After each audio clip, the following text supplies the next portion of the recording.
Podcast.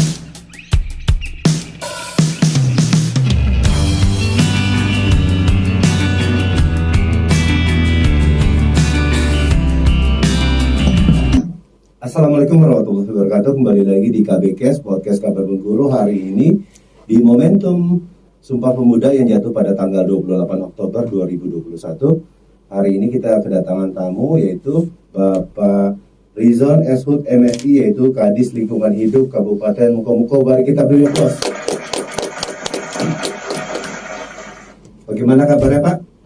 Alhamdulillah sehat ya Pak ya. Ini adalah kali pertama Bapak ketemu dengan media Kabar Bengkulu ya Pak ya? Oke. Pak, hari ini kita akan mengangkat tema sesuai dengan momentum, yaitu Sumpah Pemuda.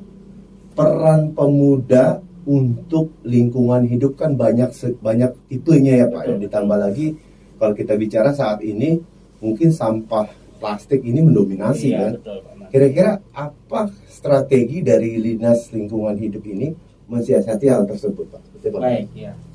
Kami dari Dinas Lingkungan Hidup berupaya untuk bagaimana semua sektor itu ikut serta dalam upaya untuk menjaga lingkungan, terutama dari sampah, baik itu organik, anorganik, termasuk B3. Nah, khusus untuk pemuda, sekarang momentumnya tanggal 28 Oktober 2021 sebagai Sumpah Pemuda. Tentu peran pemuda itu yang paling kita utamakan dan kita harapkan. Nah, strategi kita pertama tentu bagaimana kita sosialisasi dulu. Sosialisasi bagaimana pentingnya peran pemuda dalam rangka ikut serta untuk membersihkan dan berbuat untuk kebaikan dan keaslian lingkungan hidup kita. Yang kedua, tentu setelah itu kita berupaya bagaimana trik-trik supaya pemuda ini bisa ikut serta kita. Karena kita ketahui bahwa pemuda merupakan tolak ukur dalam perjuangan suatu daerah. Kalau pemudanya sudah mau bergerak dan berbuat, insya Allah suatu daerah itu akan maju dalam sektor apapun. Maka kalau dalam lingkungan hidup, kalau kita kaitkan dalam agama, zaharal fasadu bil bahri wal bahri bima kasabat aydin nas. Artinya apa? Kerusakan, baik itu di laut, di udara, di darat, itu sebenarnya kita manusia ini yang membuatnya. Betul. Dan kita juga sebenarnya yang bisa perbaikinya itu. Kira itu Pak ini. Jadi itulah luar biasa. Jadi yang tadi Pak Kadis LH Kabupaten sebutkan bahwasannya sahabat kabar, khususnya sahabat kabar yang milenial nih, kita harus peduli lingkungan. Nomor satu, kita mulai dari rumah dulu. Dari diri kita sendiri. Nah itu nomor satunya dari diri ya. Dan ditambah lagi sahabat kabar, saat kalau kita mengkonsumsi makanan plastik ya, khususnya plastik, kalau bisa kita buang sampahnya jangan sembarangan. Makanya ada program yang namanya TPS R3 ya, reduce. Reduce artinya kita mengurangi dari sampah-sampah yang seperti plastik tadi. Kemudian reuse, yang mana yang masih bisa kita gunakan gunakan gitu. Kemudian recycle artinya kita daur ulang. Artinya dengan 3 konsep ini, insya Allah kalau ini benar-benar bisa diterapkan di lingkungan kita, itu akan menekan sampah-sampah yang ada di lingkungan kita. Dan kalau bagusnya juga, sekarang kan kalau kita lihat di kota-kota besar, mereka lebih sering orang anak muda ini dia bawa minuman dari rumah mereka bangga kayak tumbler ya, seperti itu. Bangga bawa minuman. Jadi tidak selalu kita minum kemasan kemudian dibuang. Betul. Bayangkan kalau satu orang berbuat seperti itu kali ribuan orang, berapa sampah yang diproduksi per hari. Sehingga sangat ini sekali kalau kita dari rumah budayakan, kita bawa ini tumbler sendiri, kita bawa ke mana kita ya. Betul. Sahabat kabar, jadi itu ya, seperti itu. Banyak strategi tadi yang disebutkan tadi dari R3 tadi ya kan, R3 itu penting. Dan contoh misalnya kalau kita lihat ada juga di satu desa yang saya sambangi, kami pernah sambangi komunitas-komunitas pemuda, mereka menggunakan ban-ban bekas menjadi sofa yang mungkin ekonomis nilainya. Nah, betul. Nah, itu yang seperti itu harusnya ya. Seperti reuse atau recycle. Artinya ketika ada yang bisa kita manfaatkan untuk kepentingan lain dengan kreativitas anak muda ini sebenarnya paling utama. Misalnya ketika tadi botol bisa dibuat ke kerajinan yang indah, bunga indah, yang enak, gitu. masuk tadi bahan-bahan bekas, bisa mereka gunakan untuk taman-taman dan Betul, sebagainya. betul, betul. Banyak sekali, maka kreativitas ini munculnya dari anak-anak muda. Betul. Nah, itu yang kita butuhkan, sehingga pendidikan lingkungan hidup ini betul sekali harusnya kita mulai dari bahkan usia dini.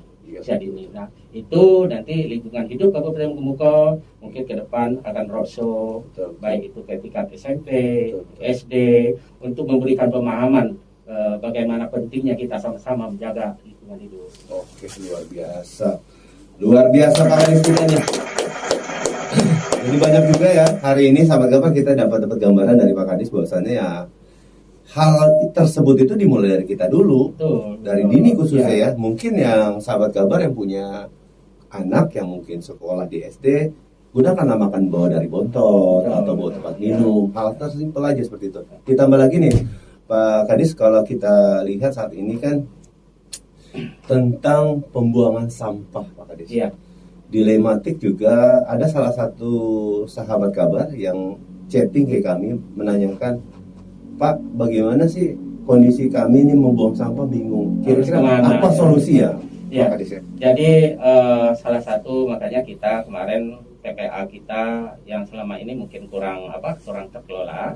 Kita begitu saya dipercaya di lingkungan hidup 2 minggu, alhamdulillah sekarang sudah tertata, dan sampah-sampah dari baik itu dari MOU kita dengan pasar, dengan masyarakat, kita angkut ke sana. Nah, kedepannya kita berharap hal-hal seperti ini kita tambah lagi ininya. Misalnya sekarang kita ada berapa kontainer, kalau nggak salah berapa ini 7 ya, 7 kontainer dengan MOU di 7 pasar. Ke depan mudah-mudahan setiap desa bahkan kita bisa.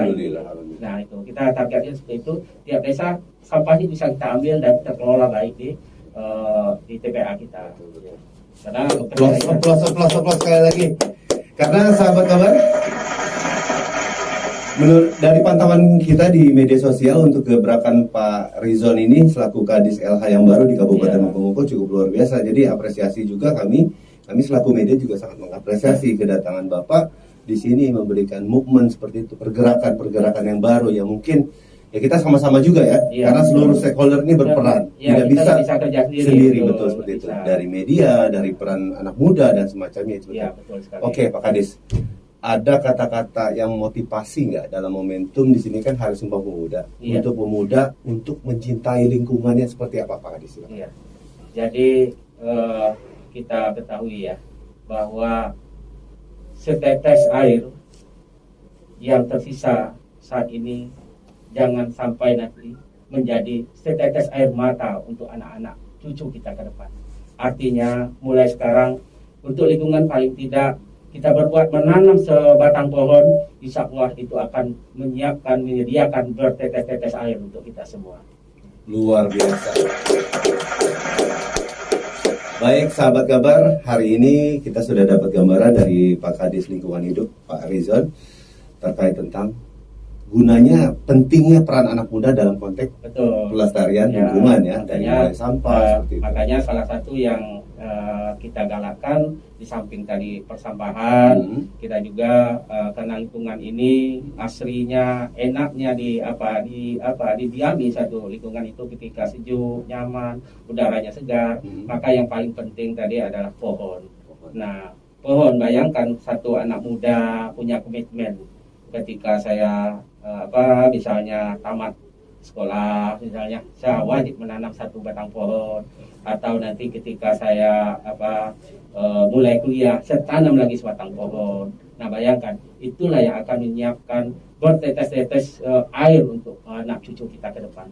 Jangan kita tinggalkan tetes air mata untuk anak cucu. Betul. Jadi sahabat kabar, dengan prinsip yang kalau kita pernah lihat, jadi ada juga campaign tentang one man one tree. Jadi seperti itu. Jadi sahabat kabar, minimal kita berbuat, misalnya kita nanam pohon dulu nih satu aja, misalnya dimanapun. Kita nggak pernah tahu entah ke depan 10 atau 10 tahun itu kan besar, itu kan membantu ya. Yang paling penting juga kalau kita menanam pohon ya tanam yang bermanfaat. Contohnya MPTS, multi purpose tree species, tanaman yang punya banyak manfaat. Di samping manfaat oksigennya, manfaat buahnya, manfaat untuk konservasinya, kemudian manfaat untuk bahkan ke depannya kalau sudah tua ya batangnya kayunya begitu, dan itu tidak terasa kalau kita tanam mulai dari sekarang. Komitmen itu akan menjadi sumber penghidupan kita ke depan. Alhamdulillah, biasa seru hari ini nih, asli sahabat kabar, seru juga ngomong kayak Pak Rizan ya, walaupun ini memang saya pun pribadi baru pertama bertemu dengan Pak Rizan gitu. Jadi sahabat kabar, menghemat waktu kita karena Pak Rizon juga banyak aktivitas dari ini masih mobile terus ya Pak Rizon ya. Jadi kita betul. Jadi kita sudahi perbincangan singkat kita bersama Pak Kadis Lingkungan Hidup Kabupaten Muko. Wabillahi taufiq wal hidayah. Assalamualaikum warahmatullahi wabarakatuh. Podcast.